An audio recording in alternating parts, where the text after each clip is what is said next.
What's going on, everybody, and welcome back to the channel. Today's video we are going to be going over my kayak and how I have it set up, getting ready for 2023. Hopefully getting you guys some more footage out on the lakes, catching some smallmouth, largemouth, and maybe some spots. It's raining pretty bad right now in California, so the fishing is going to be to a hold right now. If you guys haven't checked out my last video, go check it out. It's got all my catches from 2022 put into one video, so it saves you a little time flipping through the channel, trying to look at all the videos. I put them all into one video for you guys, so hopefully that helps you out. If you are new to the channel, hit the like button, the subscribe button, the notification bell. I really do appreciate it. Give this video a like for me and give it a share. Hopefully you can get somebody out there to go fishing that hasn't went fishing before. So without further ado, let's get into it.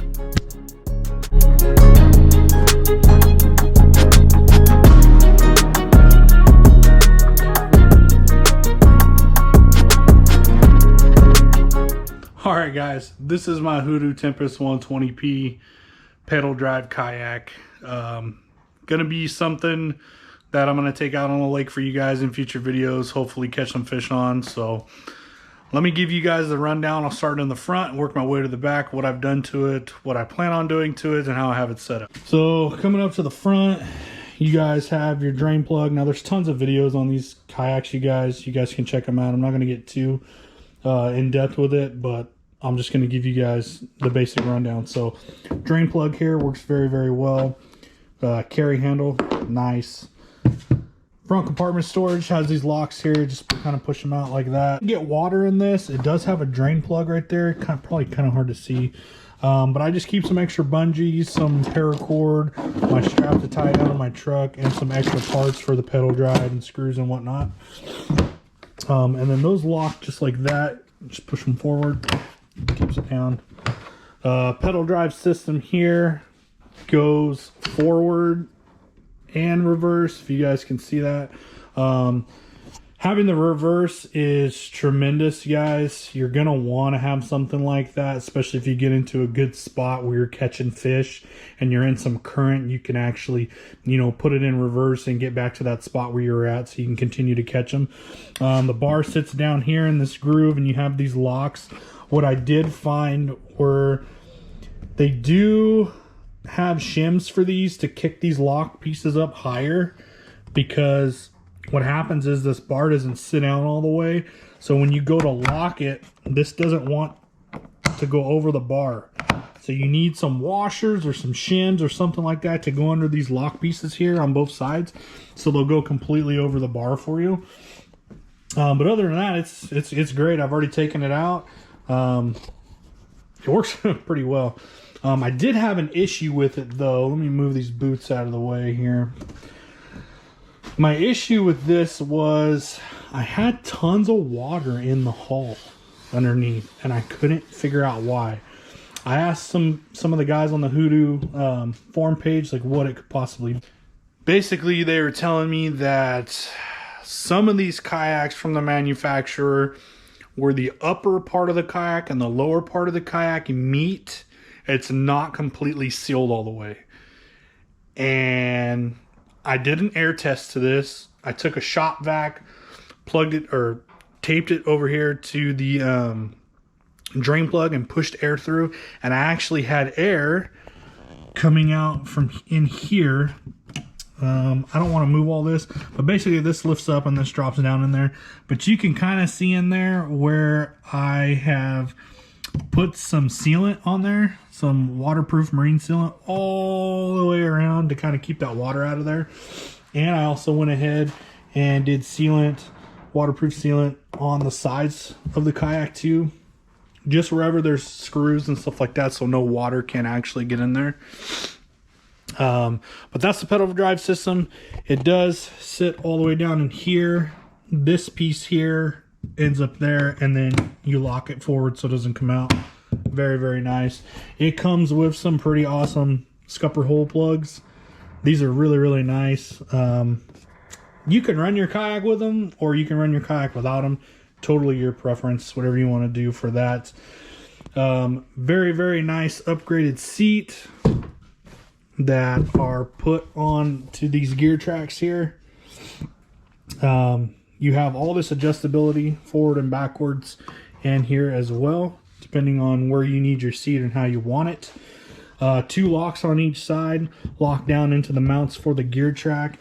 You do have another gear track here, which I'm going to put a fish finder on, as well as run my battery to it, and maybe even the transducer. But this has a spot under the kayak for a transducer to mount up under there, taking place of one of the Scupper hole plugs, which is this one right here, I believe.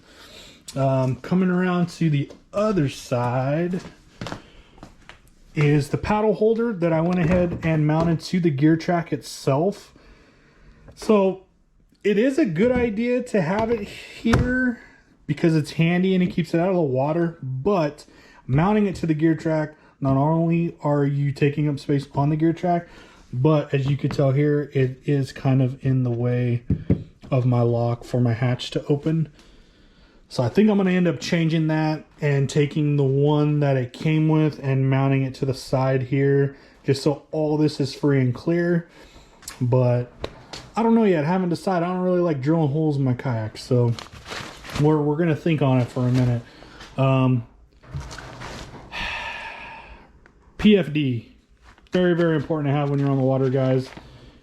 Whether you're a strong swimmer or not, you have to have this. Most of the states on their lakes regulate this to where this is a must. You have to have this. So get yourself one if you don't have it and you plan on taking your kayak out, boat, whatever it is, get a PFD. My fishing pliers, I don't have a spot for them just yet, so I went ahead and just attached them to the seat. They're right here, easy for me to grab, so I can get those hooks out of the fish's mouth. So coming to the middle part of the kayak, there is a hatch under the seat. It is not ideal for it to be here due to the fact of no matter where you have the seat at, it is very hard to get to this hatch. There is a, if I can get it open, this is one that does come with a dry bag inside. So that's kind of handy. You can put your phone, your wallet, your keys in there. I'm only going to use this storage space for stuff that I'm not going to need while I'm on the water.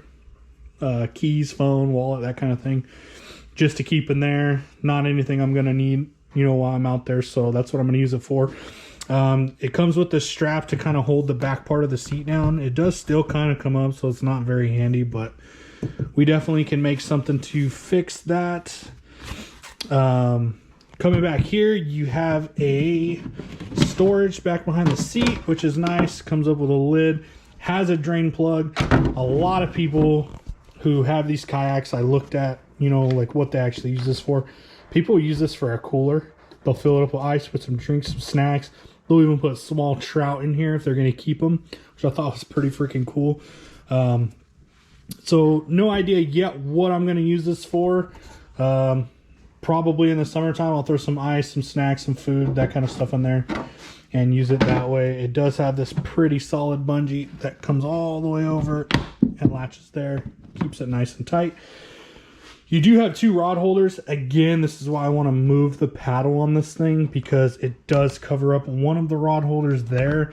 And the other rod holder, I'm actually going to use it for my net because I have 3 rod holders attached to my crate. So I don't really have any use for that. So I'm just going to put the net there for now and figure out what else I'm going to do with it. Moving on to the back, another Scupper plug back here in case you get water in there. This is my cheap kayak crate. I bought this thing at Walmart. It's plastic. It's not like a hard plastic like a milk crate, but it does just the same thing. I got my whole bag of soft plastics in here, some terminal tackle, and some deep jerk baits to use. Again, I have all these Plano boxes full of stuff and something else I need to introduce to the channel as well that I have not made a video on just yet. Shimano SLX DC reel. I actually got for Christmas for my parents, so we're going to check that out once I get time to make a video for that. It does come with these nice tie-down straps that I ran pretty difficultly through this crate to keep it down, so I'm not going to get into that because that's a lot of ins and outs and crosses. So moving back, this kayak has a rudder, which is it's okay. It comes with like this paracord kind of string. You do have to cross them or your steering is backwards, just FYI. For all of you out there wondering why you turn right but your kayak goes left, you need to cross these strings.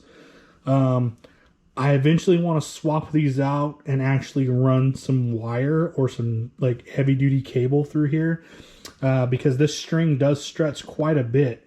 So functionality wise, like it's not very responsive when you're turning it on your hand turn up there. So just something to look forward to.